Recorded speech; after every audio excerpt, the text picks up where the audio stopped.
Margaret,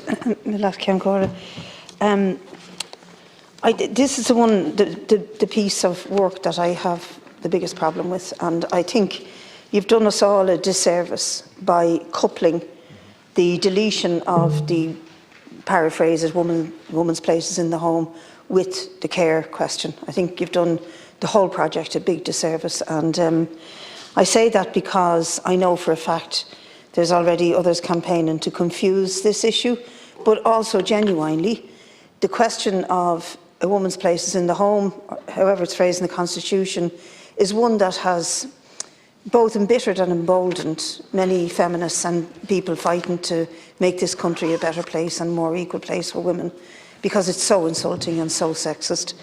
And the history of the Irish Constitution and how it was put together and what happened around it is quite interesting. It's also, there's a lot of radical history there as well.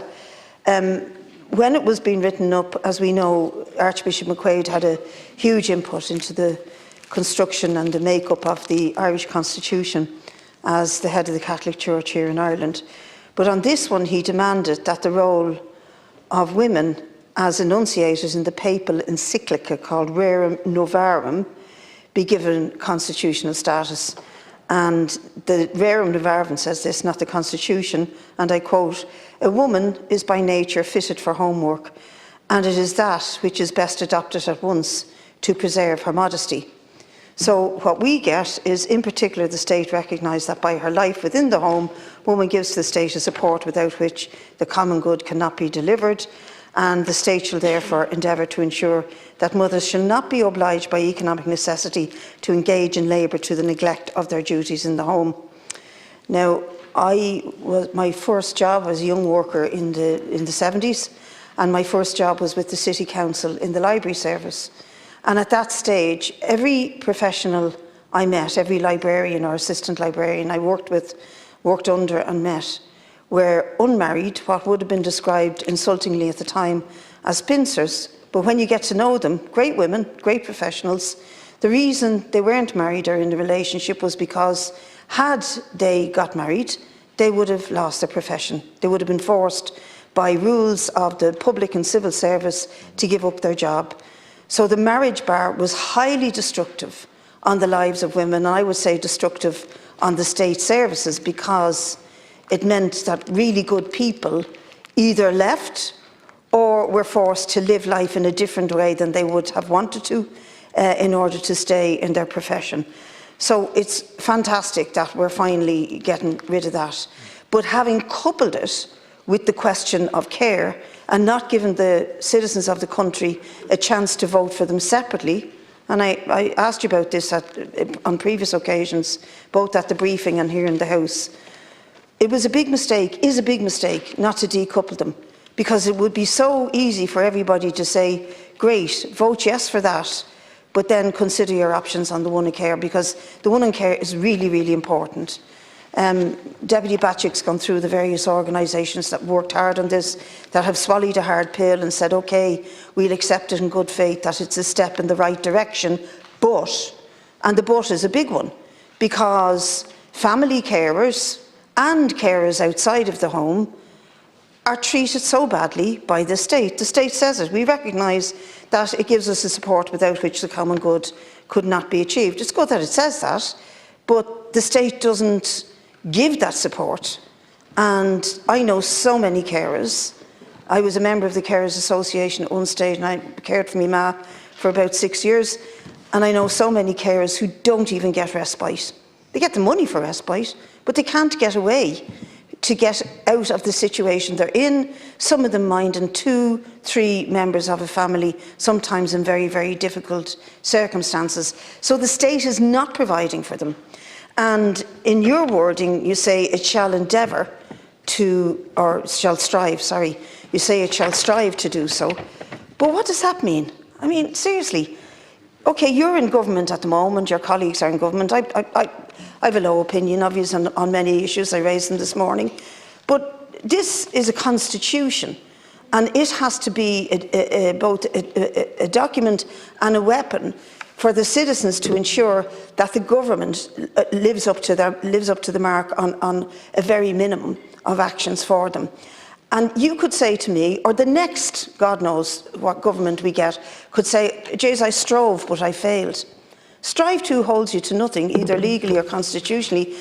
And I remember having this discussion with you before, and you said, "But you can't be doing that, holding governments to that sort of commitment in the future."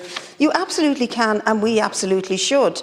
And here's another reason why we should, because if we, and you remember the Green Party, and if we are looking to try and amend the future as best we can to save the planet and the environment, we are going to, by necessity, of pulling back on the way that we live, the fast, over-consumptive way that we live, design a future economy and a different type of way of living.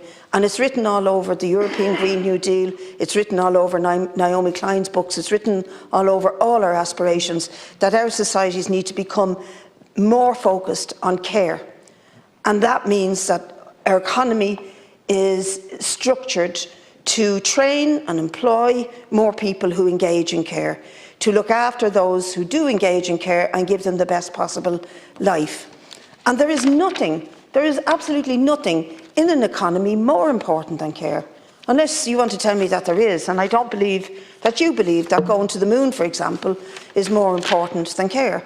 Care is fundamental to any decent, civilised society, and so we have a real problem with that clause, and we have strived to amend it here, and will continue to strive to amend it, and we will continue to work with the Women's Council and One Family and Access for All and everybody who advocate for a real recognition of care by the Irish state.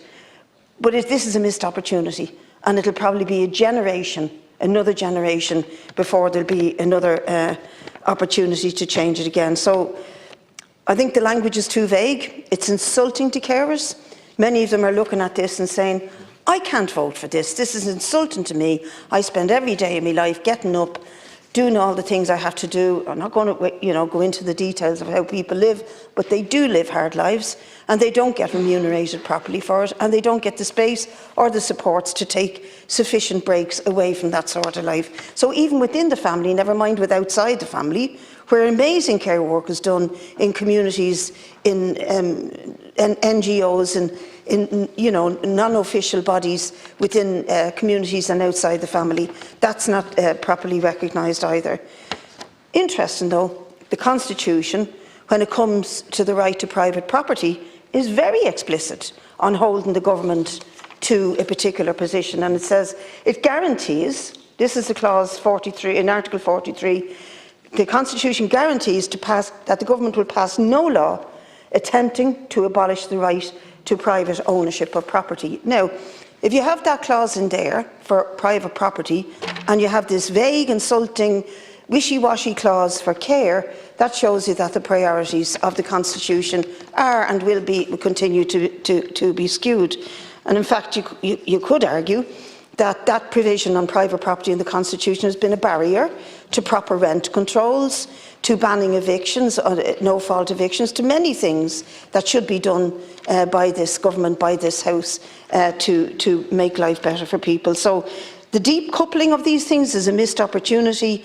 I move our amendment to say we want to change the word strive to shall.